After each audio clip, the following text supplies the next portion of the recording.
हरे कृष्णा कृष्ण कृष्ण हरे हरे, हरे रामो राम रामो हरे हरे। सभी भक्तों का स्वागत है आज के भागवत कथा में। तो आज 26 जनवरी का दिन है, जिसे जनतंत्र दिवस बोलते हैं, रिपब्लिक डे। तो पूरे देश में आज बैंक हॉलिडे भी है और पूरे देश में जो है इंडिपेंडेंस डे, रिपब्लिक डे काफी मनाया जाता है। अब आध्यात्मिक दृष्टिकोण से हम देखें तो प्रभुपाद लीलामृत में हमने सुना कि जब भारत स्वतंत्र नहीं था तब प्रभुपाद जो है गांधी के एक तरह से उनसे वो जो है प्रेरणा लेते थे और उन्होंने गांधी के खादी कपड़े भी स्वीकार कर लिए थे। और जब वो भक्तिसारण ठाकुर से मिले तो भक्तिसारण ठाकुर ने जब उनको बोला कि आपको विदेश में जाके उनको अंग्रेजी भाषा में आपको प्रचार करना चाहिए विश्व भर में, तो सबसे पहले प्रभुपाद का यही प्रश्न था कि हम कैसे प्रचार कर सकते हैं जब हमारा देश आजाद नहीं है। तो उसके जवाब में भक्तिसारण ठाकुर ने तुरंत उनको ये बोला कि राजनीतिक तरीके से उतराव चढ़ाव है वो चलता रहेगा, पर भक्ति उससे ज्यादा महत्वपूर्ण है। भक्ति आत्मा के स्तर पे है और वो ये राजनीतिक जो बदलाव है उसके लिए कभी नहीं रुकेगा। तो शायद उस समय में हमें इतना इस बात को हम इतना महत्वपूर्णता से नहीं मानते थे, पर अगर आप मान देखेंगे कि आज 2021 में अगर जितने हमारे भक्तों ने अपना जीवन दिया था स्वतंत्रता के लिए, जितने देशभक्त थे उनको बुलाएं, जो उन्होंने शायद 1940 में या 1942-43 में दिया था जब इंडिपेंडेंस से पहले। तो जैसे हमारे कितने देशभक्तों ने बोला मेरे पास सिर्फ एक ही जीवन है देने के लिए, काश मेरे पास ज्यादा जीवन होता तो मैं 10 बार 100 बार अपना जीवन देता था। तो हम पूरी तरह से सम्मान करते हैं उनकी देशभक्ति को। और उन्हीं ऐसे देशभक्तों को अगर आप आज 2021 में लेकर आओगे और दिखाओगे ये है हमारा भारत, और जब से स्वतंत्रता हुई है हमारे भारत में जितना प्रोग्रेस हुआ है, आगे तरक्की हुई है, लेकिन साथ साथ कितना भ्रष्टाचार भी हुआ है, विशेष रूप से राजनीतिक स्तर पे। तो वो दिखाएंगे और उसके बाद हम बोलेंगे कि क्या आप इस भारत के लिए अपना जीवन देना चाहेंगे। तो जहां तक मुझे लगता है अधिकांश लोग नहीं बोलेंगे। ये ज्यादा समय नहीं हुआ, सिर्फ 70 साल की बात है। 70 साल पहले उन्होंने अपना जीवन दिया था भारत के लिए, और 70-75 साल आप बोल सकते हैं। और 75 साल बाद आज आप बोलेंगे तो शायद कोई भी बोलेगा, जितने भी देशभक्त है, कि नहीं यहाँ तो इतना भ्रष्टाचार चल रहा है, इतना घूस घूस खा रहे हैं लोग, जो वो बोलते हैं घूस खाते हैं, पैसा खाते हैं। तो इसके लिए मुझे अपना थोड़ी मैंने अपना जीवन दिया था। तो देखिए हमें समझना है कि सबसे महत्वपूर्ण चीज हमारे जीवन में आध्यात्मिक भक्ति है। उसके अलावा कुछ भी रहेगा उसको हमें समय के हिसाब से उसका ध्यान रखना है, उसको संभालना है, और उससे ज्यादा हमारा आध्यात्मिक जीवन जो है विचलित नहीं होना चाहिए। तो कितनी बार जो है ये प्रभुपाद जो हमारे आचार्य हैं उन्होंने ही देशभक्ति पहले कर रहे थे, वो देशभक्ति से हटके पूरी तरह से जो है भगवान की भक्ति में जुड़ गए। तो वैसे हमें भी ध्यान रखना है, क्योंकि अगर आप देशभक्ति करोगे तो हो सकता है उसका देशभक्ति के कारण आप फिर से उसी देश में जन्म लोगे। तो देशभक्ति करने से आप भगवत धाम नहीं जाओगे, आप उसी देश में वापस से पुनः रूप से आओगे जन्म लेने के लिए। तो इसलिए बताया जाता है कि हमें जो है आध्यात्म पे ध्यान देना चाहिए जितना हो सके। तो अभी यहाँ हम प्रभुपाद लीलामृत में चर्चा कर रहे हैं कि कैसे सारे भक्त जो हैं पूरी तरह से जो है प्रभुपाद की ओर जो है आकर्षित थे, और जैसा वो बता रहे थे वो कार्य कर रहे थे। और कल के कथा में हमने सुना कैसे कृष्ण भगवान कुछ भी कर सकते हैं। हमें बस कृष्ण भगवान के ऊपर पूरी तरह से श्रद्धा होना चाहिए और उनकी भक्ति करनी चाहिए, और फिर भगवान जब चाहेंगे जैसे चाहेंगे वो कार्य कर सकते हैं। जैसे हम देख रहे हैं नील करके लड़का आया और वो 1 महीने में रोज 8 घंटा टाइपिंग करके प्रभुपाद के जितने भी उन्होंने डिक्टाफोन पे ट्रांसलेशन किया था पूरा उन्होंने टाइप करके जो है पेपर में जो है पूरा ट्रांसक्राइब करा दिया। और फिर उसके कारण बताया जाता है काफी किताबें जो है Bhagavad Gita as it is जो निकली है, जो हम लोग गीता पढ़ रहे हैं, वो ये इस लड़के के कारण था, नील। और वो कहाँ से आया, जो है एनीटॉक कॉलेज का लड़का था, 1 महीना उसको बोला था ऐसा वेलफेयर एक्टिविटी में काम करने के लिए, क्योंकि इसको रजिस्टर्ड था, तो इसलिए उसने यहाँ पर आया, सेवा किया, चला गया। तो भगवान कभी भी कैसे भी आदान प्रदान कर सकते हैं हमारे साथ। हमें हमेशा जो है जितना हो सके अपना सिंसेरिटी दिखाना चाहिए। अब आगे बता रहे हैं कि जो है प्रभुपाद के साथ जो है उनकी एक शिष्य थी जदू रानी माता जी। और ये जदू रानी माता जी जो है पेंटिंग करती थी, और पेंटिंग करते समय उनको एक पेंटिंग जो है दीवार पे लगाना था। तो दीवार पे लगाते समय जो है वो प्रभुपाद के चटाई पे, जहाँ प्रभुपाद बैठते थे, उसके ऊपर उसने पैर रख दिया और फिर उसने वो पेंटिंग लगा दिया। तो उसको समझ में आया कि मैंने बड़ा गलत कार्य किया है, इस जगह पे तो प्रभुपाद बैठते हैं, उनके आसन पे मैंने पैर रख दिया है। तो वो प्रभुपाद को पूछने लगी, प्रभुपाद ये अपराध हो गया क्या मेरे से कि मैंने आपके आसन पे पैर रख दिया? तो प्रभुपाद का जवाब देखिए बहुत महत्वपूर्ण है। प्रभुपाद बोले, सेवा के लिए आप मेरे सर पे भी पैर रख सकते हो। प्रभुपाद बोले, अगर आप सेवा कर रहे हो तो सेवा के लिए आप मेरे सर पे भी पैर रख सकते हो, मेरी चटाई की क्या बात है। तो देखिए प्रभुपाद का दृष्टिकोण था, हमेशा हमें सेवा भावनामृत रहना चाहिए। तो ब्रह्मानंद प्रभु कभी कभी बोलते थे कि कभी कभी उन जब वो अकेले में रहते थे तो प्रभुपाद उनको कई चीजें, ऐसी चीजें बताते थे जो बहुत आध्यात्मिक रूप से सबको बहुत उत्साह देता था। तो जो है कई लोग बोलते थे कि हाँ, अकेले में प्रभुपाद कई कई चीजें बोलते थे, लेकिन अधिकांश चीजें प्रभुपाद ने जो है अपनी किताबों में दे दिया है। और प्रभुपाद ने स्वयं भी बोला था कि जब प्रभुपाद थे, अभी ये जो शुरुआत के दिन है, और प्रभुपाद ने शायद उस वक्त सिर्फ फर्स्ट कैंटो भागवतम लिखा है और अभी गीता आ रहा है बाहर प्रिंट होकर, लेकिन जो है उस समय भी प्रभुपाद बोलते थे कि जो भी मुझे बताना है मैंने सब अपनी किताबों में लिख दिया है। और प्रभुपाद ने उस समय सिर्फ फर्स्ट कैंटो भागवतम लिखा था। अगर कोई अच्छे से पहला स्कंद भागवतम भी पढ़े तो उसको पूरा भक्ति का सार मिल सकता है।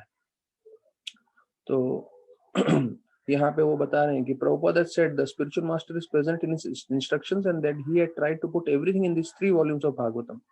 मतलब जो पहला स्कंद है, प्रभुपाद ने पहले स्कंद भागवतम में ही सब कुछ पूरा दे दिया है। तो अगर कोई भक्त अच्छे से पहला स्कंद भागवतम में बार बार पढ़ता रहे तो उसमें भी उसको सब कुछ ज्ञान मिल जाएगा। अब यहाँ पे बताते हैं कि प्रभुपाद के जीवन में जो हो रहा था, भक्तों के जीवन में जो हो रहा था, वो सबको मालूम था। तो जो है उमापति जिन्होंने दीक्षा लिया था, वो कुछ समय के लिए जो है प्रभुपाद को छोड़ के चले गए थे। क्यों? क्योंकि प्रभुपाद जो है बुद्धिस्ट लोगों का थोड़ा बुराई करते थे। बुद्धिस्ट लोग बोलते थे ये प्रामाणिक नहीं है करके, तो उनको वो अच्छा नहीं लग रहा था कि बुद्धिस्ट लोगों के बारे में जो है क्यों प्रभुपाद बुरा बोल रहे हैं। तो देखिए अगर हम पूरे आध्यात्मिक दृष्टिकोण से देखें तो हमको सब चीजों का सही तत्व समझना चाहिए। हाँ, बुद्धिज्म जरूरी था एक समय पे। क्यों? क्योंकि वहां पे लोग जो है बलि के नाम पे बहुत सारे जानवरों को मार रहे थे, तो बुद्धा आए और उन्होंने वेदों शास्त्रों को स्वीकार नहीं किया। उसके बाद शंकराचार्य आए जिन्होंने बोला कि नहीं, ये बुद्धिस्ट भी ठीक नहीं है। तो एक समय में बुद्धिज्म जरूरी था, एक समय में शंकराचार्य जरूरी थे, लेकिन इनका एक एक समय था। और उसके बाद हमें सब ये सही दृष्टिकोण में समझना है, और हम सब के लिए अभी इस समय भक्ति सबसे महत्वपूर्ण है, वो हमें जानना है। तो वो उमापति जो है कभी ऐसा हुआ तो वो वापस आए। कई बार प्रभुपाद जो है मसाज ले रहे थे एक बार। तो तब 1974-5 की बात है, जब पहली बार वो जो है चंद्रमा पे जा रहे हैं ऐसे करके बताया था। तो प्रभुपाद सिर्फ मसाज ले रहे थे, प्रभुपाद देखे भी नहीं, और उसमें टीवी में लाइव टेलीकास्ट आ रहा था कि वो नील आर्मस्ट्रॉन्ग जो है पहली बार जो है चंद्रमा में पैर रख रहा है करके। तो जब उसका वीडियो आ रहा था टीवी पे लाइव टेलीकास्ट, तो प्रभुपाद बोले क्या दिख रहा है वहां पे? तो बोले सिर्फ बंजर जमीन है। जो भक्त मसाज कर रहा था, तो मसाज करते समय प्रभुपाद देख भी नहीं थे टीवी की तरफ, सिर्फ मसाज ले रहे थे।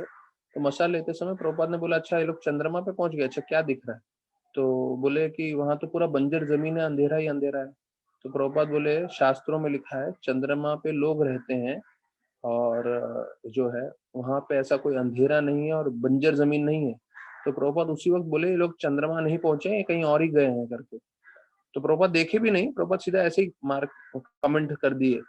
तो वो जो उनका शिष्य था उससे रहा नहीं गया, बोला अरे करोड़ों करोड़ों रुपए खर्चे हुए हैं और चंद्रमा पे गए हैं बोल रहे हैं। और वो नील आर्मस्ट्रांग का एक बड़ा फेमस स्टेटमेंट था, one more step for man but a very big step for Mankind.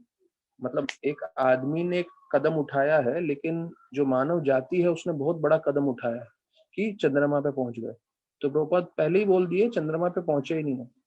और आज के तारीख में अगर आप जो है मून लैंडिंग का कंट्रोवर्सी का गूगल करेंगे तो इतने सारे वीडियोस, इतने सारे प्रूफ मिलेंगे और बताया जाएगा कि वो कभी चंद्रमा पे गए ही नहीं। वो अमेरिका के एक दूसरे जो है आर्मी का जो एरिया है जहाँ पे कोई नहीं जाता, वहीं पे पूरा शूटिंग कर दिया और करोड़ों करोड़ों रुपए पूरी दुनिया भर का उन्होंने गबन किया। तो प्रभुपाद बोल रहे थे चंद्रमा तो बहुत दूर है, कैसे जा सकते हैं, वो तो असंभव है, वो लोग यहीं कहीं पहुंच के दूसरी जगह पे वहां से तस्वीर निकाल रहे हैं करके। तो वो भक्त जो है उसका रहा नहीं गया, उसको लगा अरे ऐसे कैसे प्रभुपाद बोल रहे हैं, और वो छोड़ के चला गया इसको। तो देखिए कई कई चीजें जो है हमारे श्रद्धा की परीक्षा लेंगी।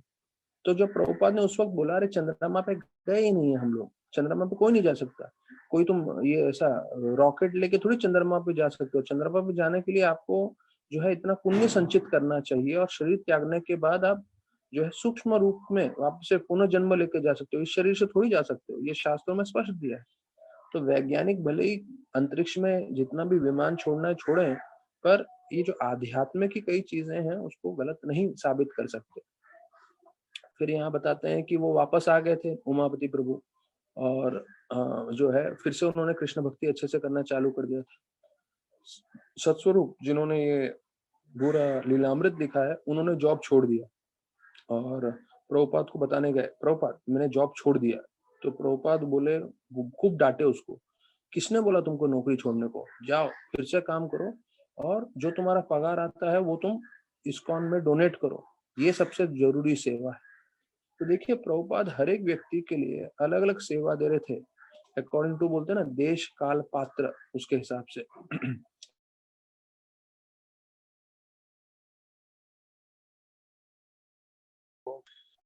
अपने बाल छोटे कटवा के रखो, तो वो नहीं मान रहे थे। तो ये सब जो प्रॉब्लम था, कोई भक्त छोड़ के जा रहा था, कोई भक्त जो है नौकरी छोड़ रहा था, तो प्रभुपाद उनको बोलना पड़ा नौकरी मत छोड़िए। मतलब छोटे मोटे से बड़े बड़े प्रॉब्लम शुरुआत से चल रहे थे और ये इस्कॉन का एक अंतरंग भाग है। जब भी आप इस्कॉन में रहेंगे तो कुछ ना कुछ ऐसा प्रॉब्लम चलता रहेगा, कोई छोड़ के चला जाएगा, कुछ गड़बड़ होगा, कोई सुनेगा नहीं। ये सब प्रमाणिक चीजें हैं जो पहला सेंटर इस्कॉन का पहले चालू हुआ उससे बता रहे हैं। फिर बोलते हैं नया साल का समय आने लगा, तो हम सबको मालूम है 25 दिसंबर और 31 दिसंबर रहता है, तो सब लोग जो है पार्टी करते हैं। तो भक्तों ने बोला प्रभुपाद हमें भी जो है फेस्टिवल मनाना चाहिए। तो प्रभुपाद बोले ठीक है, फेस्टिवल मनाएंगे। तो देखिए भक्तों को भी बहाना चाहिए कहीं ना कहीं फेस्टिवल करने का। तो बोलते हैं एकदम बड़े पैमाने में उन्होंने भव्य प्रसाद बनाया और प्रभुपाद भी उनके साथ उस समय बैठे और सब लोग जो है नीचे स्टोर फ्रंट में बैठ के जो फीस्ट बनाया था सब फीस्ट खा रहे थे। और प्रभुपाद बोल रहे थे सब लोग जितना हो सकता है उतना खाइए और चैंटिंग करिए। तो प्रभुपाद सबको प्रोत्साहन दे रहे थे। प्रभुपाद एक जो नए भक्त थे, विदेशी लोग थे, उनको मालूम था प्रभुपाद को कि इनको इतना फिलॉसफी समझ नहीं आएगा, पर प्रसादम इनको बहुत अच्छा लगेगा। और देखिए ये जो है भक्तिजान ठाकुर वो बताते हैं कि अगर आपने एक बार अपने जीवन में कृष्ण भगवान को प्रणाम किया, ध्यान से सुनिए, अगर आपने एक बार अपने जीवन में कृष्ण भगवान को दंडवत प्रणाम किया मतलब सर झुकाया, बोलते हैं 1000 अस्पताल खोलने से बढ़कर है वो एक कार्य जो आपने कृष्ण भगवान को प्रणाम किया। इसका मतलब आध्यात्मिक इतना शक्तिशाली है आध्यात्मिक कार्य। तो 1000 अस्पताल खोलोगे उससे ज्यादा महत्व जो है प्रणाम करोगे तो एक बार कृष्ण भगवान के सामने प्रणाम करना। तो वैसे ही आ रहे हैं कि प्रभुपाद सबको बोलते थे आप प्रसाद पाइए, प्रसाद पे जितना हो सकता है प्रसाद लीजिए, और प्रसाद लेके जो है आपको शुद्धिकरण होगा।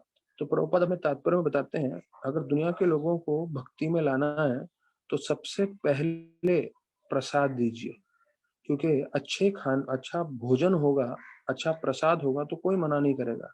कोई जैसे हम लोग पाइनएप्पल हलवा बाँटते हैं या वगैरह वगैरह, तो बाहर के लोग जो भी हैं वो देखते हैं अरे इस्कॉन का अच्छा प्रसाद है या लड्डू है, कुछ भी है वो लेते हैं और उनका भक्ति चालू हो जाता है। एक बार प्रसाद प्रवेश करेगा तो प्रसाद की शक्ति से फिर उनकी श्रद्धा बढ़ेगी, फिर वो हरिनाम की तरफ आकर्षित होंगे। और हरिनाम जो है वो भी आसान है। प्रसाद सबसे आसान है क्योंकि प्रसाद वैसे ही लोग खाते रहते हैं, लेकिन फिर जहाँ कीर्तन हो रहा है तो लोगों को कीर्तन में बोलते हैं नाचना गाना बहुत पसंद है, तो उससे आकर्षित होते हैं।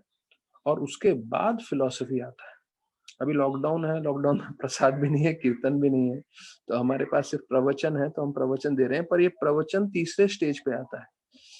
तो चैतन्य महाप्रभु भी जो है उन्होंने फिलॉसफी सिर्फ सार्वभौमा भट्टाचार्य, रूप गोस्वामी, सनातन गोस्वामी, उनके साथ ही चर्चा की है जो उनके मुख्य भक्त थे, और बाकी सबको कीर्तन में लगाया, बाकी सबको प्रसाद में लगाया।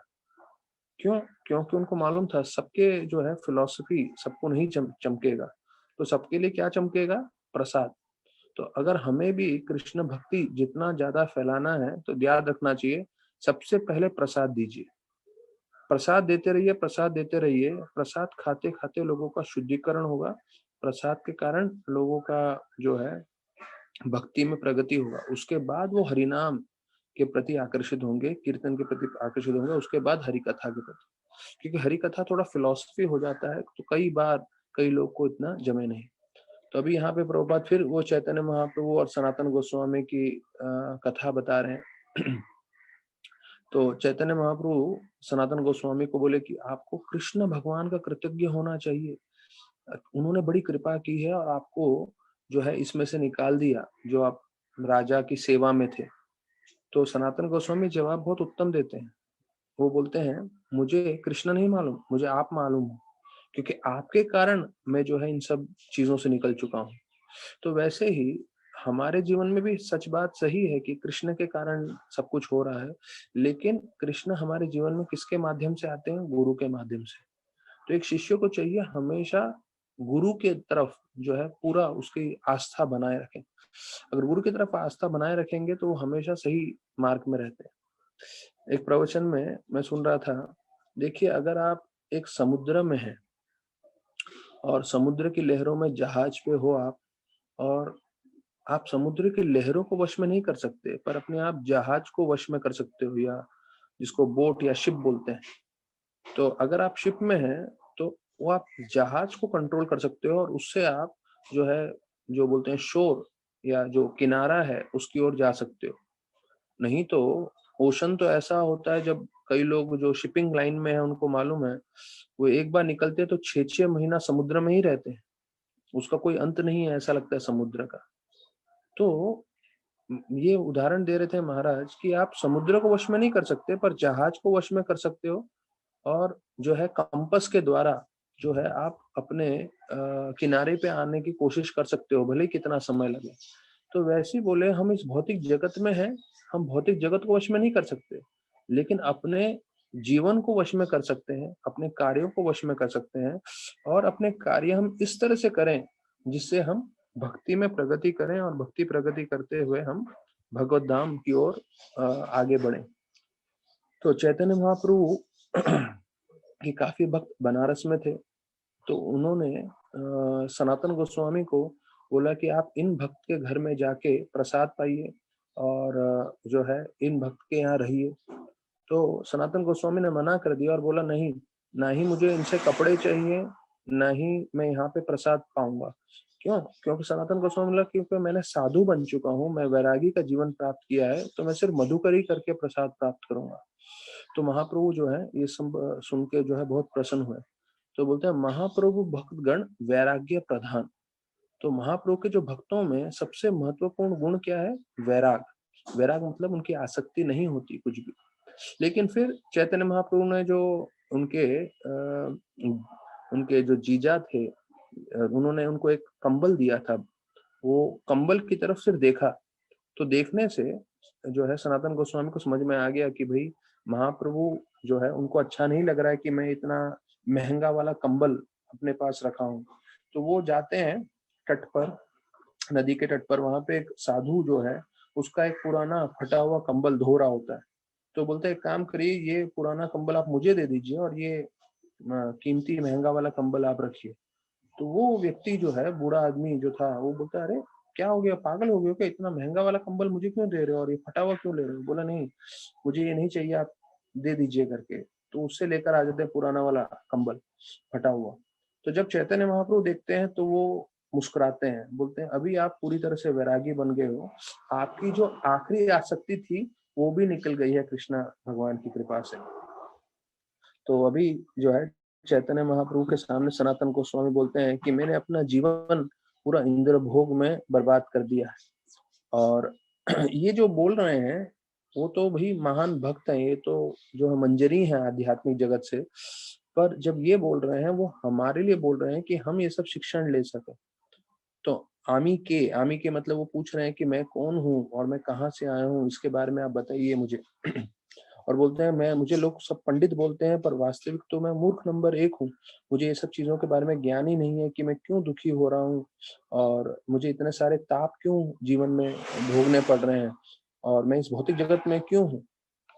तो प्रभुपाद बोलते हैं ये सही प्रामाणिक प्रश्न है। अगर एक शिष्य अगर ये प्रश्न पूछता है मैं कौन हूँ, मैं इस भौतिक जगत में कैसे आया और मैं दुख क्यों भोग रहा हूँ, तो ये एक शिष्य का जो है फर्स्ट स्टेप है स्पिरिचुअल लाइफ में। तो अगर जब तक हम इस प्रश्नों के ऊपर नहीं हमारा मन चलेगा कि भाई मैं क्यों सफर कर रहा हूँ, मैं क्यों इस मटीरियल वर्ल्ड में आया हूँ, तो फिर जो है कई लोग बिना इस प्रश्नों के इस भौतिक जगत में ही चक्कर लगाते रहेंगे। तो हर व्यक्ति को समझना है, उनका जीवन का उद्देश्य स्पष्ट रहना चाहिए, भक्ति, और भक्ति करते हुए ये जीवन अंतिम जीवन। तो फिर सनातन गोस्वामी का पूरा जीवन चरित्र बताया।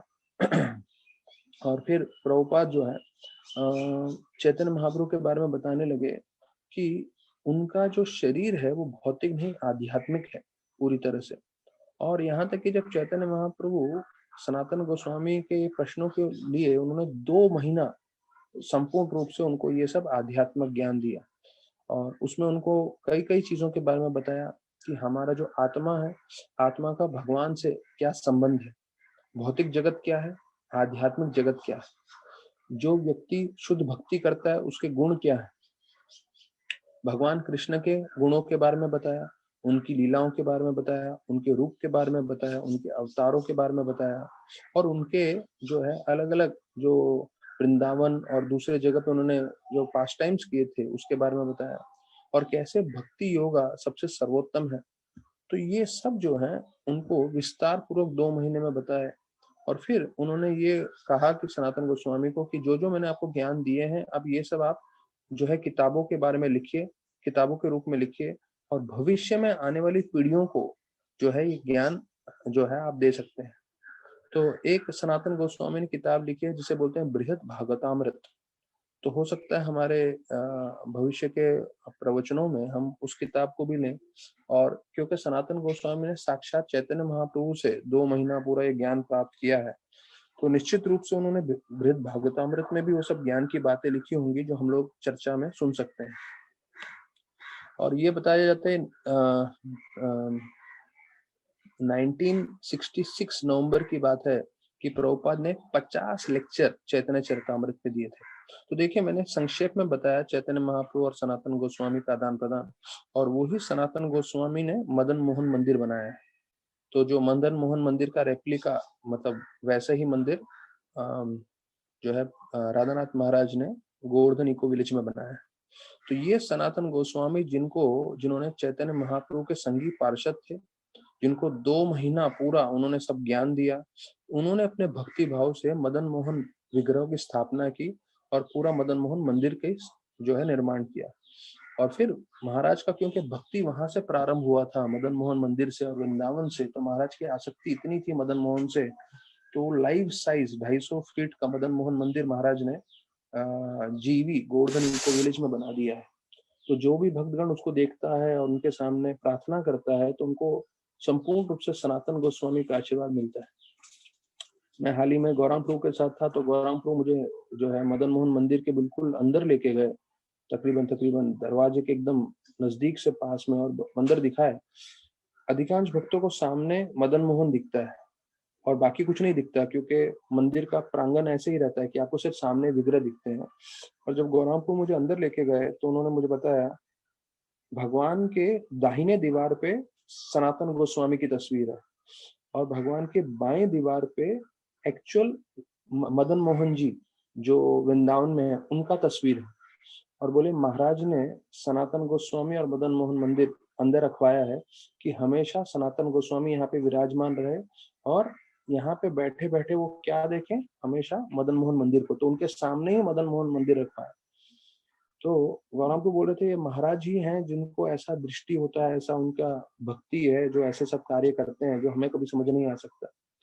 तो आज भी आप मदन मोहन मंदिर जाएंगे तो आप वैसे तो विग्रह को ही देखेंगे, लेकिन अंदर जो है, मैं अंदर की बात बता रहा हूँ, जो ऑल्टर के अंदर है सनातन गोस्वामी जी हैं, और साथ सामने मदन मोहन मंदिर वृंदावन का है, जिससे वो दर्शन ले सकें और उनका पूरा आशीर्वाद जो है सभी भक्तों को मिल सके, जिससे हम सब भक्ति कर सकें। तो अब यहाँ पे 50 लेक्चर प्रभुपाद ने दिए, और प्रभुपाद सबको जो है भक्ति में और प्रेरणा दे रहे थे।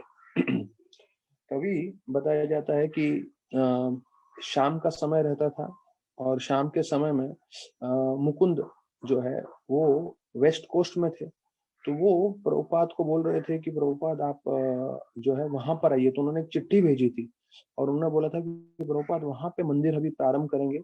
और जो है प्रभुपाद ने एकदम उत्साहित हो गए। प्रभुपाद बोले हाँ हाँ बिल्कुल अवश्य जाऊंगा मैं। तो प्रभुपाद को प्रचार करना ही था, और जहां उनको मौका मिल रहा था तो वो हमेशा आतुर थे जाने के लिए। तो वैसे ही जहां भी हमें मौका मिलता है थोड़ा भक्ति का प्रचार करना है, भक्ति आगे बढ़ाना, तो उसके लिए हमें हमेशा उत्साहित रहना चाहिए। तो अभी हम श्रीमद् भागवतम में वापस आ जाते हैं।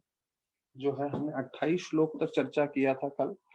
आज 29वें श्लोक से हम चर्चा करते हैं। 28वें श्लोक में हमने सुना कि कैसे लक्ष्मी देवी की भी एक ही इच्छा है कि वो श्रवण करना चाहती है और भक्तों का संग करना चाहती है। तो ये दो चीजें बहुत महत्वपूर्ण है हम सभी भक्तों के लिए, कि हमें भी हमेशा आसक्ति रखनी चाहिए श्रवण करने के लिए और भक्तों के संग में रहने के लिए।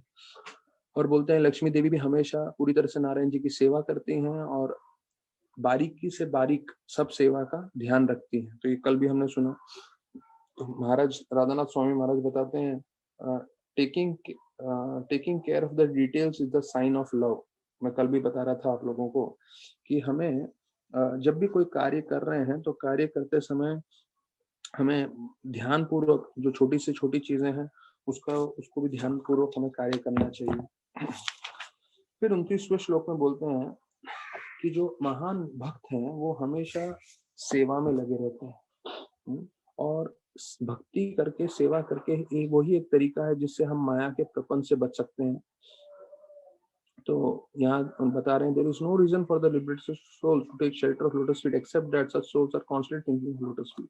अर्थात जो शुद्ध भक्त होते हैं वो हमेशा भगवान का चिंतन करते हैं, भक्ति करते हैं। तो युत्स माया गुना विभ्रमोद्यम, ये शब्द का मतलब है कि माया गुना विभ्रमोद्यम, माया के प्रपंच से बचना है तो उसका मार्ग क्या है, भगवान का पाद अनुस्मरणाद। देखिए अनुस्मरणाद, स्मरण शब्द हमें मालूम है, पाद अनुस्मरणाद शब्द का प्रयोग आया है इस श्लोक में।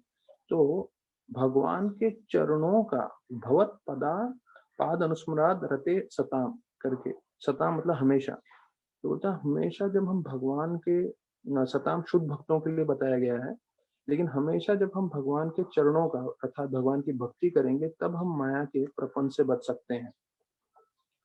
तो प्रभुपाद बताते हैं भौतिकवादी व्यक्ति हमेशा इंद्र भोग में लगे रहते हैं, और लेकिन जो शुद्ध भक्त होते हैं वो हमेशा भक्ति में लगे रहते हैं।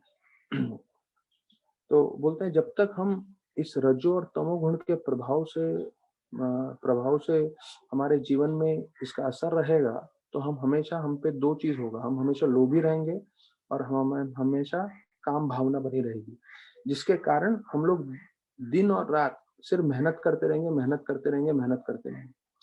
तो ये शब्द ध्यान रखिए कि प्रभुपाद बता रहे हैं कि जब तक हमारे जीवन में रजो और तमोगुण का प्रभाव है, तब तक हम में लोभ और काम भावना बनी रहेगी, जिसके कारण हम दिन रात मेहनत करते रहेंगे, मेहनत करते रहेंगे, मेहनत करते रहेंगे। क्यों? क्योंकि हमें दोनों को संतुष्ट करना है, काम और लोभ को। लेकिन मजे की बात यह है, ना काम संतुष्ट होने वाला है, ना लोभ संतुष्ट होने वाला है। तो प्रभुपाद बोलते हैं, जो हमने पुराने प्रवचनों में सुना, कि कभी हम क्रोधित होते हैं तो हम क्रोध आवेश में आके किसी पे चिल्ला दें, तो कम से कम क्रोध संतुष्ट तो होता है। तो हमें लगता है कि चलो मैंने चिल्ला दिया इसके ऊपर, या इसके साथ मैंने झगड़ा किया, फलाना फलाना किया, तो क्रोध संतुष्ट होता है। लेकिन लोभ कभी संतुष्ट नहीं होने वाला है। और उसमें बोले, भले ही हमें दुनिया पूरी मिल जाए या पूरे दुनिया की वस्तु मिल जाए भोग करने के लिए, प्रभुपाद दो चीजें बोलते हैं। तो हमें क्या लगता है कि हमारे पास थोड़ा पैसा आ जाए, इतना पैसा आ जाए, फिर मैं संतुष्ट हो जाऊंगा। नहीं, जो है पूरी दुनिया मिल जाएगी तब भी संतुष्ट नहीं हो सकते। तो एक भक्त बता रहे थे अपने प्रवचन में, वो बोलते हैं ऐसे कई लोग हैं बंबई में जिनके पास इतना पैसा है कि उनके आने वाले पीढ़ियों की पीढ़ी के जो है उनको कमाने की जरूरत नहीं है। मतलब इतना पैसा है उनके पास कि उनके आने वाले मतलब बच्चे, उसके पोते, पोते के बच्चे, वो लोग के लिए भी काम करने की जरूरत नहीं, इतना पैसा है। लेकिन फिर भी वो लोग काम कर रहे हैं। तो आप प्रश्न पूछोगे क्यों काम कर रहे हैं? दो कारण है। एक, लोभ, कितना ही पैसा हो जाए तो उसे संतुष्टि नहीं मिलती, और पैसा चाहिए होता है। दूसरा अ, दूसरा कारण ये है कि उनको भक्ति का ज्ञान नहीं है। भक्ति का ज्ञान नहीं है तो क्या करेंगे लोग? मैं हाल ही में जो है सबसे भारत के जो सबसे कई प्रमुख जो हैं सबसे इंडस्ट्रियलिस्ट आप बोल सकते हैं, सबसे धनी व्यक्ति हैं, उनके घर पे था। उनके पिताजी का देहांत हो गया था, 80 प्लस इयर्स के थे। तो वो उस दिन सुबह को जो है ऑफिस जाने वाले थे, पर उनको हार्ट अटैक आ गया और वो उनका देहांत हो गया। तो 80 साल की उम्र में ऑफिस जा रहे, तो बोलते उनका आदत था। क्यों 80 साल की उम्र में क्यों ऑफिस जाने की जरूरत है, जबकि उनका बेटा तो भारत के 10 सबसे धनी व्यक्ति लोगों के लिस्ट में आता है उनका नाम। क्योंकि उनको भक्ति का स्वाद नहीं है, भगवान का नाम जप नहीं किया, भगवान की कथा नहीं सुनी, और ये नहीं समझा कि भाई जीवन का उद्देश्य है भक्ति करना, और जीवन के अंत समय जैसे जैसे आता जाएगा हमें जितना हो सकता है भगवान का स्मरण करना और अपना तैयारी करना। तो लोगों के पास पूरा दुनिया भर का धन है, पर ये ज्ञान नहीं होने के कारण जो है ऑफिस में जाते रहेंगे, पैसा कमाते रहेंगे, और ये जो यहाँ प्रभुपाद बता रहे लोभ और काम में फंसे रहेंगे, और उसके लिए दिन रात प्रभुपाद बोल रहे हैं मेहनत करते रहेंगे। और उसका असर क्या होता है? दूसरा लाइन उससे भी जबरदस्त है। प्रभुपाद बोलते हैं उसका असर ये होता है कि वो एक योनि से दूसरे योनि, दूसरे योनि से तीसरे योनि, और इन अलग अलग जो है योनियों में घूमता रहता है। दो अलग अलग योनियों में घूमते रहते हैं अपने कर्मों के कारण। क्यों? क्योंकि उन्होंने जीवन भर किसमें समय बिताया है? काम में और लोभ में। तो जब योनियों की बात आती है तो पद्म पुराण में स्पष्ट रूप से बताया गया है कितने योनियां हैं। जो हम लोग बोलते हैं ना 84 लाख योनि, तो उसमें बोलते हैं मछली 9 लाख है। और ये पूरा पद्म पुराण का श्लोक भी है, जलजा 9 लक्षानी, 9 लाख मछली है। तो देखिए शास्त्र कितने प्रामाणिक है। कोई भी आप वैज्ञानिक को पकड़ के पूछोगे भाई कितने मछलियां हैं, कोई बता नहीं सकता। कुछ जितना उन्होंने रिसर्च किया होगा तो 500, 1000, 10,000 तक बता देंगे वो लोग। लेकिन यहाँ शास्त्रों में दिया गया है पद्म पुराण में, पानी में 9 लाख जो है मछलियां अलग अलग तरह के रहते हैं। तो ये सबसे बड़ा खतरा है जो है मोहतो भयात, जो गीता में आता है, वो सबसे बड़ा भाई ये है जो प्रभुपाद बता रहे हैं। अगर हम भक्ति नहीं करते हैं तो वापस से इन योनियों में जा सकते हैं। तो मछली 9 लाख, फिर बोलते हैं पेड़ पौधे सब वो है 20 लाख, स्थावरा लक्ष्य विमर्शति, 20 लाख पेड़ पौधे हैं। फिर बोलते हैं कीड़े मकोड़े, कर्मयो रुद्र संख्याय, 11 लाख कीड़े मकोड़े। पक्षी नाम दक्ष लक्षणम, जो पेड़ पंछियां हैं, पंछी वो 10 लाख हैं अलग अलग तरह के। और बोलते हैं 30 लाख तरह के जानवर हैं, 300 लक्षानी पशु, और चतुर्लक्षानी मानव, और 4 लाख तरह के मनुष्य। तो बोलते हैं ये सिर्फ पृथ्वी लोक के बारे में संबोधित नहीं कर रहा है, ये सब में जो है दूसरे लोक का भी वर्णन है। ये कई ब्रह्मचारियों ने अपना मैंने एक प्रश्न पूछा था तो उन्होंने इसके बारे में चर्चा करते हुए बताया कि जब ये श्लोक में वर्णन आ रहा है ये 84 लाख योनि है, तो 84 लाख योनि सिर्फ पृथ्वी पे से ही लिमिटेड नहीं है, ये सब पूरे विश्व में का भी वर्णन किया गया। तो यहाँ पे प्रभुपाद बोल रहे हैं कि पूरा जीवन काम में और लोभ में उनका जीवन चला जाता है और फिर अलग अलग योनियों में जन्म लेने के लिए तैयार रहते हैं। तो पृथु महाराज जो है अभी उनके प्रार्थनाएं समाप्त हो रहे हैं। वो बोल रहे हैं कि जो मुक्त आत्मा है वो हमेशा भक्ति में लगे रहते हैं, जो जीवन का असली उद्देश्य है। तो वो बोलते हैं कि अगर मुक्ति जीवन का लक्ष्य होता था तो फिर जो मुक्त आत्मा है वो लोग भक्ति में नहीं लगते थे। तो ये दो चीज समझना, एक होता है मुक्ति और एक होता है भक्ति। भक्ति मुक्ति से बढ़कर है, क्योंकि जब आप भक्ति कर रहे हैं तो भक्ति के करते हुए आप साक्षात भगवान के संग में हैं, जो मुक्ति से कहीं बढ़कर है। तो बोलते हैं इसलिए जो मुक्त आत्मा है वो लोग भी भक्ति में लगे रहते हैं। तो बोलते हैं भुक्ति और मुक्ति। भुक्ति मतलब देखिए एक भक्ति है, एक मुक्ति और भुक्ति है। भुक्ति मतलब इंद्र भोग। तो बोलते हैं भक्ति माता के समान है, मुक्ति और भुक्ति जो है दो बेटियों के समान है। तो माँ होती है तो माँ की दो लड़कियां होती है, तो जहां जहां माँ जाती है वहां दोनों लड़कियां भागते हुए आती है। तो जहां भक्ति होगा वहां पे ये दोनों लड़कियां बेटी भक्ति की रहेंगी। कौन है वो दोनों? मुक्ति और भुक्ति।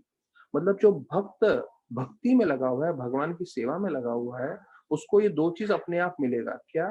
मुक्ति मतलब इस भौतिक जगत के चक्कर से बाहर, और दूसरा है भुक्ति। भुक्ति मतलब इंद्र भोग।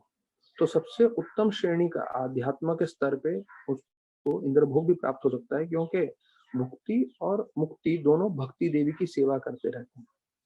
तो यहाँ पे वही बता रहे हैं पृथु महाराज की जो मुक्त आत्मा है वो भी भक्ति में लगे रहते हैं, इतना भक्ति शक्तिशाली है।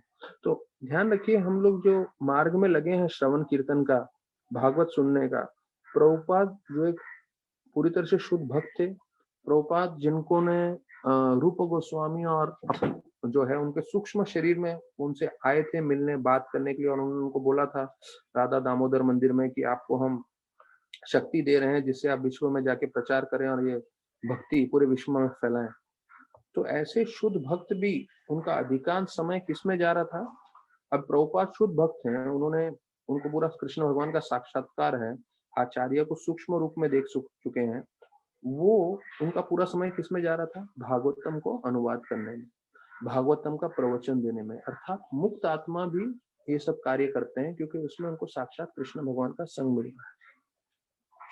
तो यहाँ पे पृथु महाराज 29वें श्लोक के अंत में प्रभुपाद उनके बारे में बोल रहे हैं कि उन्होंने, पृथु महाराज ने सार क्या निकाला है कि प्रार्थना करते समय कि अगर कोई जीव सिर्फ भगवान की कथा सुनता रहे और भगवान की सेवा करता रहे तो ये जीवन की सार्थकता है।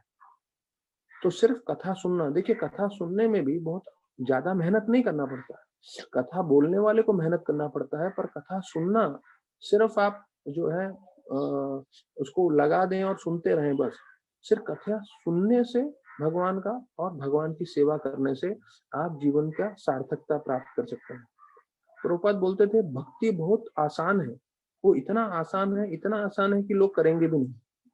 It is so simple that people में मिस इट। प्रभुपाद बोले भक्ति करने के लिए आपको क्या करना है? सिर्फ श्रवण करना है। श्रवण करने में बहुत मेहनत नहीं करना पड़ता है, बहुत संघर्ष नहीं करना पड़ता है, सबको मालूम है। लेकिन कलयुग के लोग ऐसे हैं, वो भी नहीं करेंगे, इतना उनको आलस है। बाकी सब कुछ सुनेंगे पर भगवान के बारे में नहीं सुनना है उनको। तो फिर 30वें श्लोक में बताते हैं कि वेदों में कई चीजें ऐसे बताई गई हैं कि जिससे आप स्वर्ग की प्राप्ति कर सकते हैं। तो इसलिए जो वेद है उस पे हमें गीता में भी बताया गया है कि त्रैगुण्य विषय वेद, कि भाई आप इन वेदों से बाहर निकलिए और शुद्ध भक्ति पे आइए। और कृष्ण भगवान भी बोलते हैं सभी वेदों से मुझे ही जानना है। तो वो वेद के बारे में यहाँ पे बताया गया है। तो उनको पूछा गया था कि आप वर दीजिए, आप वर मांगे, आपको क्या चाहिए? तो उन्होंने क्या वर मांगा था कि मुझे लाखों कान चाहिए जिससे मैं हरि कथा कर सकूं। तो बोलते हैं कि हाँ, वेदों में जो बताए गए हैं वो जगताम विमोहिनी मतलब वो विमोहित करते हैं, वो हमें भ्रमित करते हैं। तो भक्तों को भी ध्यान रखना है, हमारा उद्देश्य स्पष्ट रहना चाहिए कि जीवन में सिर्फ शुद्ध भक्ति चाहिए। शुद्ध भक्ति के अलावा जो कुछ भी आ रहा है स्वीकार करें, लेकिन वो हमारे जीवन में बाधा नहीं बननी चाहिए। तो पृथु महाराज बोल रहे हैं कि आपने मुझे बहुत सारे जो है वर मांगने के लिए बोला, लेकिन ये सब वर अगर मैं लूंगा तो ये वर जो है जीव को इस भौतिक जगत में बांध के रखते हैं। तो इसलिए वो बोलते हैं मुझे कोई आपसे वर नहीं चाहिए।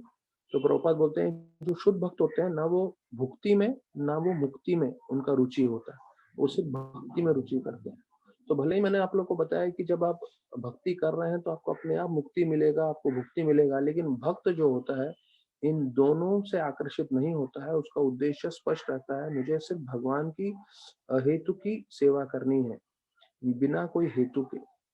मेरा कोई इच्छा नहीं होना चाहिए सेवा करते समय। जब हम हरि कथा सुन रहे हैं तो हरि कथा सुनने का अभी हम लोग सब सुनते जा रहे हैं, 9 महीने से ऊपर हो गए हैं और 300 लेक्चर हो चुके हैं। अगर पूछा जाए कि आपको कथा सुनने से क्या चाहिए, मैं 1 सेकंड के लिए आप लोग सभी लोगों को समय दूंगा। आप सब लोग मन में सोचिए कि आप लोग ये कथा सुन रहे हैं, इस कथा सुनने से आपको क्या चाहिए? तो वो आप लोग जवाब सोचिए, मैं आपको जवाब बताता हूँ एक पल में। क्योंकि प्रभुपाद ने हमको सिखाया है, राधानाथ महाराज ने हमको सिखाया है, तो उन्हीं के जो है पद चिन्हों पे चलते हुए मैं जवाब दूंगा। राधानाथ महाराज बताते हैं जब हम सेवा करते हैं तो सेवा करने से हमें एक ही मन में इच्छा होनी चाहिए कि इस सेवा के बदले में मुझे क्या मिले, और सेवा। प्रभुपाद बोले जब हम जप करते हैं, जप करने से हमें मन में एक ही इच्छा होनी चाहिए कि इस जप से मुझे क्या मिले, मैं और जप कर सकूं। जब हम लोग भागवतम सुन रहे हैं हमारे मन में भी एक ही इच्छा होनी चाहिए कि इस भागवतम के श्रवण करने से हमें एक ही चीज मिले, वो है क्या, कि हम और श्रवण कर सकें। जितना ज्यादा हम श्रवण करेंगे उतना समय हम कृष्ण के साथ बिताएंगे, उतना हमारा शुद्धिकरण होगा, हमारा उद्धार होगा। तो यहाँ पे बताते हैं कि भगवान अपने नए भक्तों को जो है कई ऐश्वर्य देते हैं।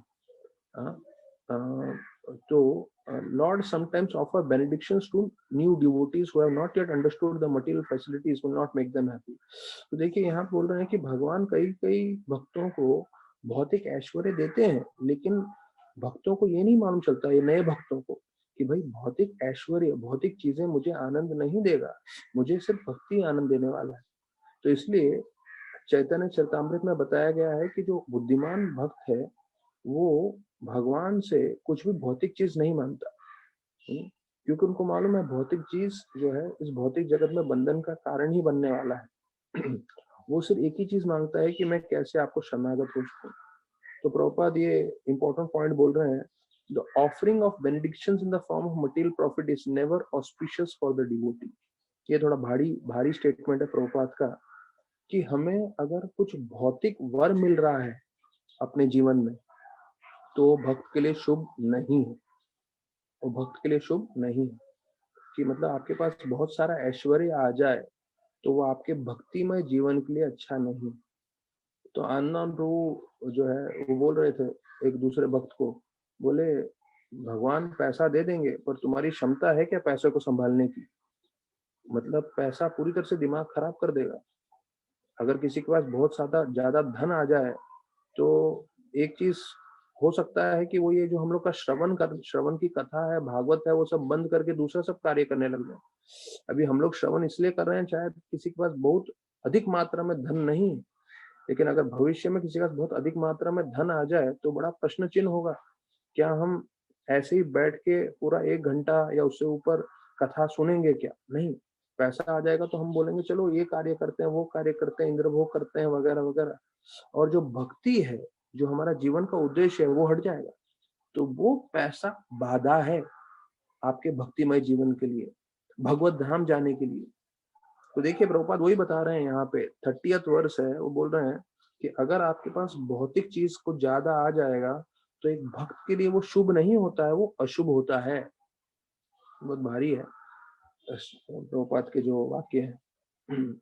तो एक जीव गोस्वामी बताते हैं कि देखिए भक्ति कितनी शक्तिशाली है। मैं अलग से आपको एक पहलू बता रहा हूँ, पर ये तीसरा पॉइंट आप जरा याद रखिएगा सब लोग, कि अगर हमारे पास कुछ बहुत ज्यादा ऐश्वर्य नहीं आ रहा है, अगर हमें जीवन भर जो है एक सरल जीवन जीने का मौका मिलता है, जिससे हम सरल सा प्रसाद खाते हुए, भक्तों का संग करते हुए, जो है भक्ति करते हुए, जपा करते हुए, भागवत सुनते हुए अपना जीवन व्यतीत कर रहे हैं, तो हमें समझना चाहिए भागवतम के दृष्टिकोण से हमारा जीवन सार्थक है।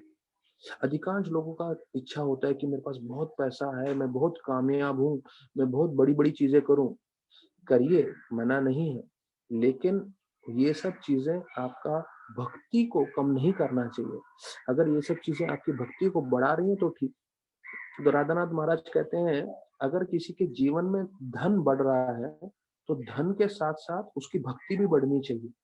तो जब भक्ति भी बढ़ेगी तो जितना ज्यादा धन आएगा वो उसको सही तरह से भगवान की सेवा में उपयोग कर सकता है। और सिर्फ धन बढ़ेगा और भक्ति नहीं बढ़ेगी तो जो है हो सकता है कि वो इस धन के प्रभाव में भ्रमित हो जाए, और अनेकों अनेकों भक्त भक्ति में से बाहर जा चुके हैं धन के और इन सब चीजों के प्रभाव में। ये कोई नई चीज नहीं है। आनंद प्रो को आप मिलेंगे तो आपको 2 डजन लोगों के बारे में पूरा डिटेल्स में बता सकते हैं।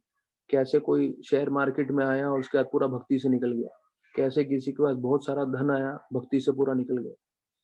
तो देखिए, हमें समझना है हमारे जीवन का उद्देश्य क्या है, बहुत सारा धन कमाना या भक्ति करना।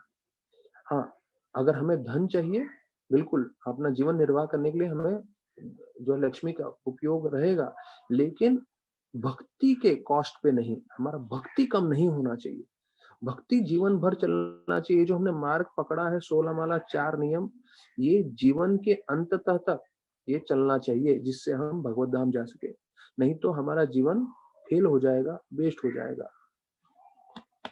तो जीव गोस्वामी ये बतलाते हैं कि एक चिड़िया जो है उसके पीछे जो है एक चील पड़ गया। अब आपको मालूम है चील चिड़िया को खाते हैं। तो चिड़िया जो है उड़ते उड़ते भागते भागते भागते भागते उड़ते उड़ते जो है भागते भागते नहीं उड़ते उड़ते, तो वो उससे भाग रही थी बचने के लिए, और ऐसे उड़ते उड़ते बोलते एक मंदिर था, विष्णु मंदिर, उसके गोल गोल गोल गोल गोल गोल वो उड़ रही थी जो है बचने के लिए, और फिर उस चील ने उसको पकड़ लिया, मार दिया। तो बोलते हैं वो चिड़िया की आत्मा जो है सीधा भगवत धाम चली गई। क्यों?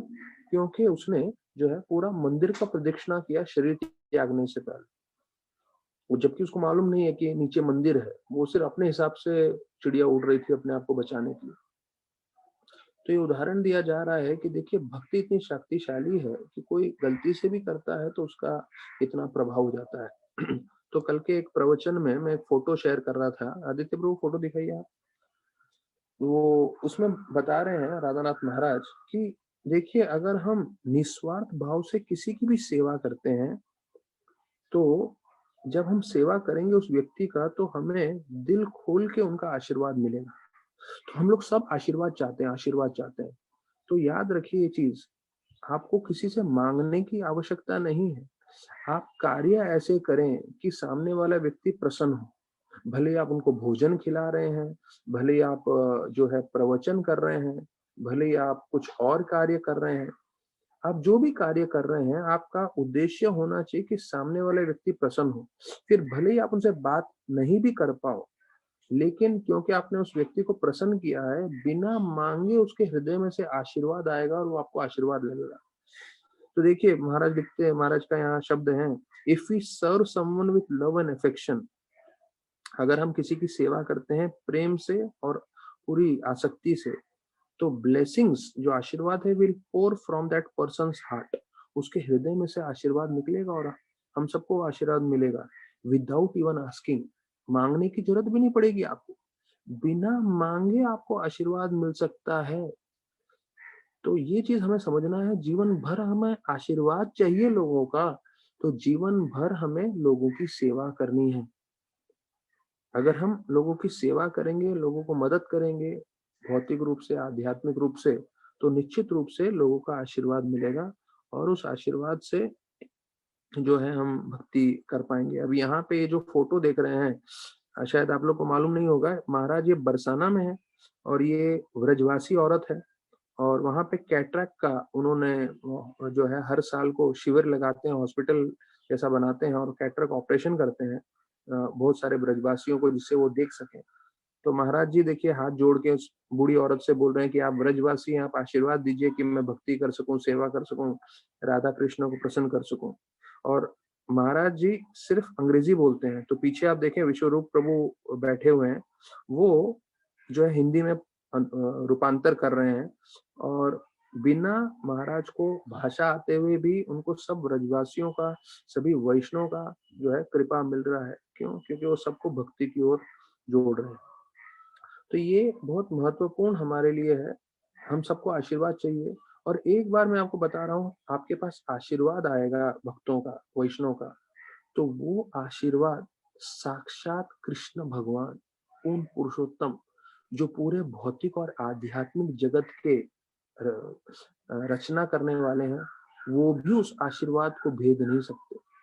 देखिए, वैष्णव की सेवा करना कितना महत्वपूर्ण है, वैष्णव को प्रसन्न करना कितना महत्वपूर्ण है। और उनका जो आशीर्वाद अगर आपको मिल गया, प्राप्त हो गया, तो कृष्ण भगवान साक्षात भी जो है इस आशीर्वाद को तोड़ नहीं सकते। क्यों? क्योंकि बोलते हैं मेरे भक्तों का दिया हुआ वचन मैं तोड़ नहीं सकता। तो अगर हमें भक्ति में प्रगति करना है तो उसके लिए हमें जो है कहीं और जाने की जरूरत नहीं है। हमारे घर में रहते हुए जो दूसरे हमारे परिवार के सदस्य हैं, जो वैष्णव हैं, उनको हमें प्रसन्न करना है, बस। तो उनका आशीर्वाद हम प्राप्त कर लेंगे, तो उससे ही हमारा जो है पूरा आध्यात्मिक जीवन में उन्नति हो सकता है। अभी हम 31वां श्लोक चर्चा करेंगे। त्वान्मायाध्य जन ईश कंदितो यत् अन्याद् अशास्त्रात्मनो बुधा यथा चरेत् बालहितं पिता स्वयं तथा त्वम् इवारसि न संहितुम। बालहितम, तो इस श्लोक में आने वाला है कि कैसे एक पिता, बाल हितम मतलब एक बच्चे का हित, तो पिता स्वयं, एक पिता हमेशा बच्चे का हित चाहता है। मतलब पिता जो है अपने पुत्र के लिए अच्छा से अच्छा करना चाहता है, तो उसी प्रकार से भगवान हमारे लिए अच्छे से अच्छा करना चाहते हैं। और हमें चाहिए कि हम सिर्फ भगवान से जुड़े, भगवान की भक्ति करें। तो वो बोलते हैं कई लोग अंधकारवश में जो है उनको लगता है भौतिक इंद्र तृप्ति में आनंद है, उनको लगता है समाज में, दोस्ती में और प्रेम में आनंद है। ये 31वां श्लोक है। तो पूरी दुनिया में आई लव यू, प्रेम प्रेम प्रेम चल रहा है, पर भागवतम पूरे उसके विपरीत है। वो बोलते हैं अंधकार में उनको लग रहा है कि समाज में, दोस्ती में और प्रेम में आनंद है, इसमें नहीं है। और उसके लिए वो लोग जो है भौतिक चीजों के पीछे पड़ते हैं। लेकिन भगवान पिता के समान है, और पिता को जो मुख्य लगता है अपने पुत्र को हमेशा देते हैं। तो बोलते हैं उसी प्रकार से मेरे लिए जो सबसे उत्तम है वो आप मुझे दीजिए करके पृथु महाराज भी अपने आखिरी श्लोकों में भगवान विष्णु से बोल रहे हैं कि जो आपको सबसे उत्तम लग रहा है मेरे लिए, तो आप वो मुझे दीजिए। तो हम लोग इसके तात्पर्य में अभी चर्चा नहीं करेंगे, क्योंकि हमने कई दिनों से जो है गीता का चर्चा नहीं किया है। तो ये 31वां श्लोक हम लोग कल से चर्चा करेंगे। अभी हम जो है गीता पे थोड़ा चर्चा कर लेते हैं। गीता के हमने 18 श्लोक तक चर्चा कर लिया था।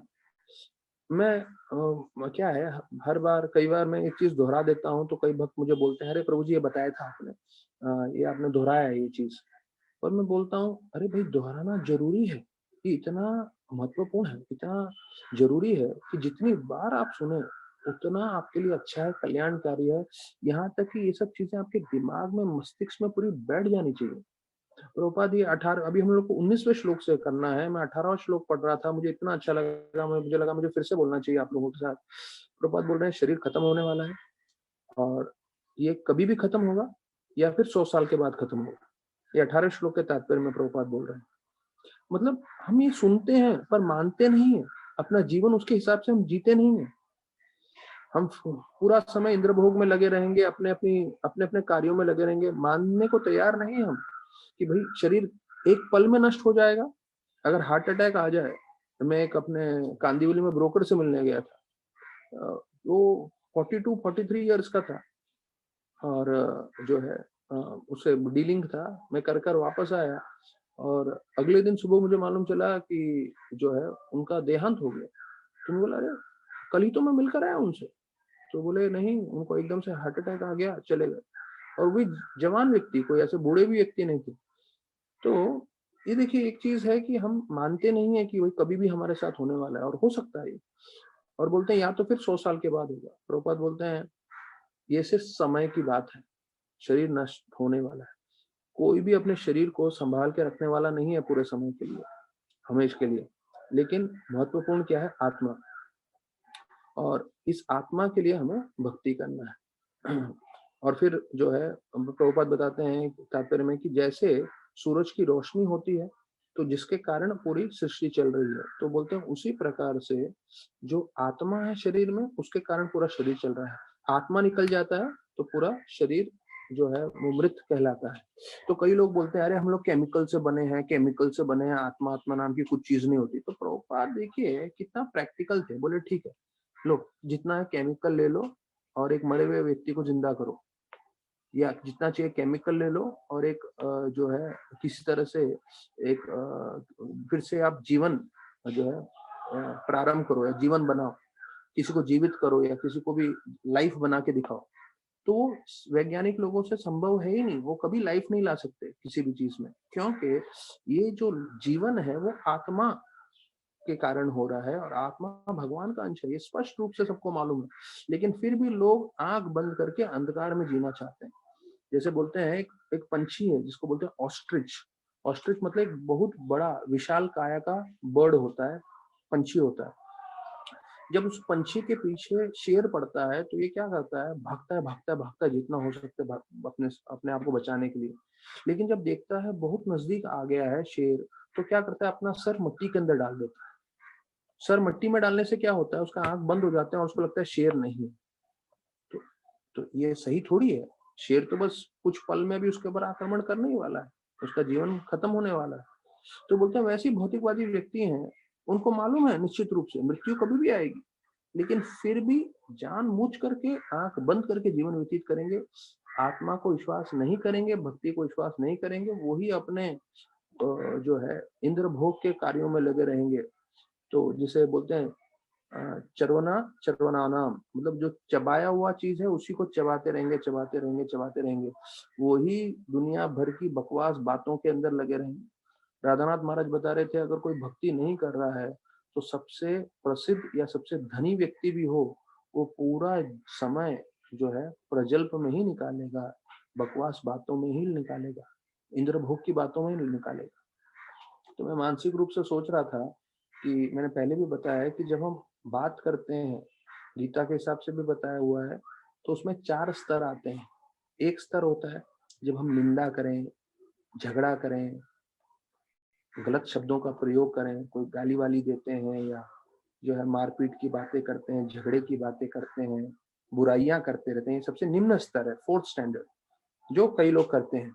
तो हमें ध्यान रखना है ये कभी नहीं करना है। चौथा सबसे बेकार, हमारा जो शब्दों का प्रयोग है वो सबसे गलत तरीके में आप कर रहे हो। अच्छा, उससे ऊपर का स्तर है तीसरा स्तर, जिसमें लोग जो है पैसे बनाने की बात करते हैं या कैसे हम इंद्र भोग कर सकें, कैसे हम एंजॉय कर सकें, मजा कर सकें, उसके ऊपर उसके हमेशा वो शब्दों को उसके लिए प्रयोग करते हैं।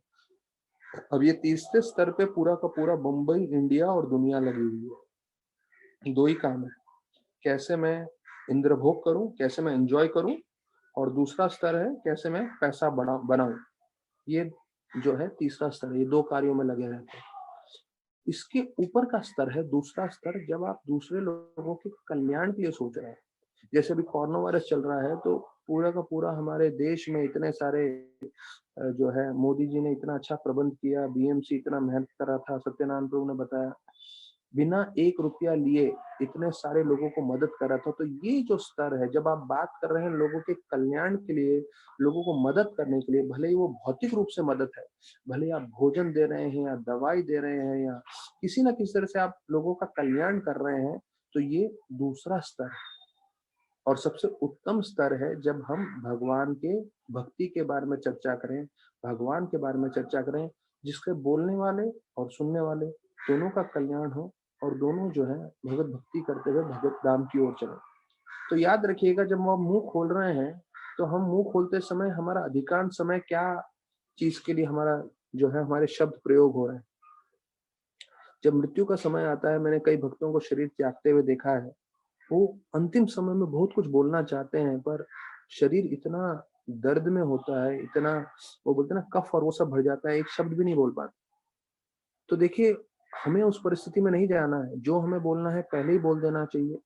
और हमारा जीवन का उद्देश्य स्पष्ट रहना चाहिए। जब तक शक्ति है अच्छे से अच्छी भक्ति कर लें, और जब भी समय आए जो है प्रसन्नता से भगवत धाम की ओर हमें अग्रसर होना चाहिए। ऐसा नहीं होना चाहिए कि अंतिम समय में हम संघर्ष कर रहे हैं, हमें ये बोलना है, हमें वो बोलना है। नहीं, जब शक्ति है हमारे पास आज बोलने की, तो जितना है आध्यात्म के बारे में बोल दीजिए। नहीं तो दूसरा स्तर है, लोगों के कल्याण के लिए मदद करिए, उसके लिए बात करिए।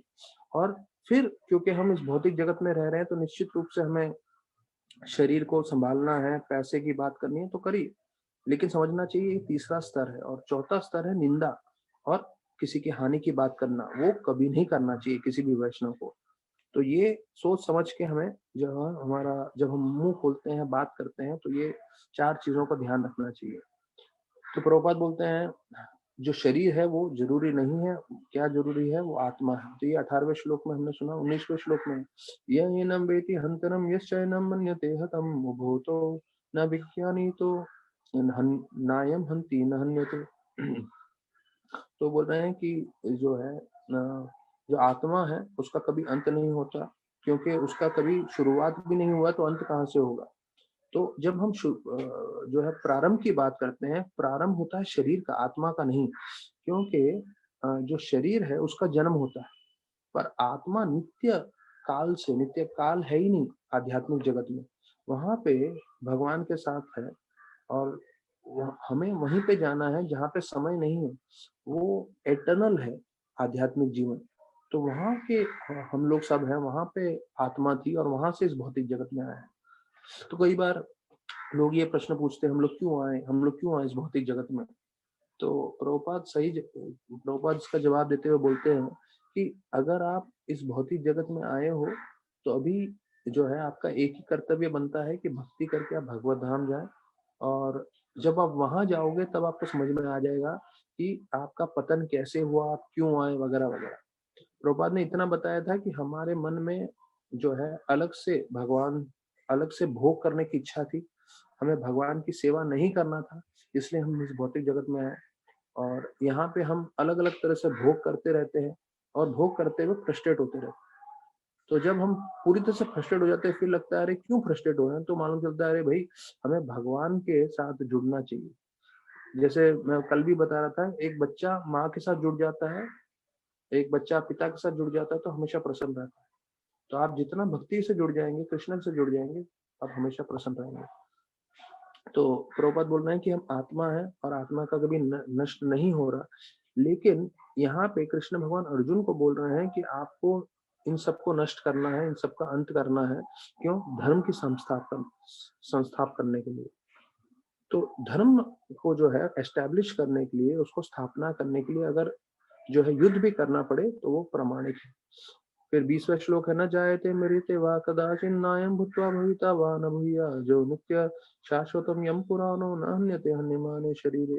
तो यहाँ पे जो है बताया जा रहा है। तो इसके ऊपर, इस पॉइंट पे आने से पहले मैं बताऊं, एक कहावत है कि man is where his mind is, not where his body is. एक अंग्रेजी में कहावत है कि आदमी कहाँ पे है, जहाँ पे उसका मन है। आदमी वहां पे नहीं है जहाँ पे उसका शरीर है। तो ये बहुत महत्वपूर्ण है, आपका मन कहाँ पे है। तो हमारा मन कृष्ण के साथ होना चाहिए, कृष्ण भक्ति के साथ होना चाहिए। क्योंकि हम शारीरिक रूप से कहीं पे भी होंगे, लेकिन मन कहीं और होगा। तो हमारा मन हमेशा कृष्ण भक्ति में, कृष्ण सेवा में होना चाहिए। तो यहाँ पे प्रभुपाद बता रहे हैं कि आत्मा को कुटस्थ बताया गया है। 6 तरह से जो है शरीर का बदलाव होता है, पैदा होता है, कुछ समय रहता है, बच्चे पैदा करता है, बूढ़ा होता है, खत्म हो जाता है। और आत्मा के लिए जन्म नहीं होता, मृत्यु नहीं होता, और वो जो है हमेशा, it is eternal, ever existing and primeval, and there is no trace in history of his coming into being. अब इसका हिंदी अनुवाद करना मुश्किल है, पर शाश्वत काल से आत्मा रहता है। तो ये है आत्मा का स्वभाव। तो फिर बोलते हैं जैसे ही हम आसमान में रोशनी देखते हैं तो हम समझ जाते हैं सूर्य है। तो उसी प्रकार से जो शरीर में जो चेतना है, कॉन्शियसनेस है, वो जानवरों में भी होता है, मनुष्य में भी होता है। प्रभुपाद बोलते हैं उस चेतना का स्तोत्र आत्मा है। तो देखिए हम लोग जो पूरी बाहर की दुनिया है वो चेतना कॉन्शियसनेस को पूरी तरह से एक्सेप्ट करती है, पर ये नहीं एक्सेप्ट करती कि चेतना का सोत्र या सोर्स इज सोल। और फिर कथा उपनिषद के श्लोक में बताते हैं कि हमारे आत्मा और परमात्मा जो है, दोनों जो है हमारे हृदय में निवास करते हैं। ये अनोर अनियम महतो महीयम, ये श्लोक आया हुआ है कठोपनिषद का, जो बोलते हैं आत्मा और परमात्मा दोनों हमारे हृदय में निवास करते हैं। और जैसे जैसे हम शुद्ध होंगे तो अब हम भगवान और उनके महिमा को समझ पाएंगे। तो ये जो है परमात्मा और विशेष रूप से आत्मा के ऊपर ये श्लोकों का पूरा वर्णन है। तो अभी यहाँ पे प्रभुपाद एक बहुत महत्वपूर्ण पॉइंट बता रहे हैं कि अर्जुन हम जैसा जीव है, आत्मा है, तो उसने उसको अपना असली अस्तित्व मालूम नहीं है, इसलिए उसको कृष्णा से सुनना चाहिए। और प्रभुपाद एक दूसरा स्टेटमेंट बोलते हैं जो महत्वपूर्ण है, वो बोलते हैं या तो उसको गुरु से सुनना चाहिए। अब अर्जुन जैसे भक्त के लिए जो साक्षात कृष्ण से सुन रहे हैं, अगर 20th श्लोक पढ़ेंगे तो उसमें प्रभुपाद एंड में लिखते हैं कि या तो उसे कृष्ण से सुनना चाहिए या गुरु से सुनना चाहिए। तो क्योंकि गुरु जो बोल रहे हैं वो भी कृष्ण के समान बोल रहा है। तो ये महत्वपूर्ण चीज बता रहे हैं कि गुरु से सुनना भगवान से सुनने के बराबर है। इतना महत्वपूर्ण है ये चीज। सिर्फ हम गुरु से सुनते भी रहेंगे तो हमारा जीवन सार्थक होगा। तो ये श्रवण का मार्ग है और हरि कथा का मार्ग है। तो आज जनतंत्र दिवस पे मेरा आप सभी भक्तों से रिक्वेस्ट रहेगा कि आप लोग सब अपनी भक्ति आगे बढ़ाने की कोशिश करें, जितना हो सके ज्यादा भगवान पे ध्यान करें, भगवान की भक्ति करें, माला करें, जिससे हम जो है भगवान का जो है आनंद का अनुभव जो है हम लोग इस शरीर में, इस जीवन में ज्यादा से ज्यादा कर सकते हैं। तो हम लोग कल वापस से मिलेंगे ठीक 4 बजे भागवत कथा के लिए। बहुत बहुत धन्यवाद सभी भक्तों का। हरे कृष्णा।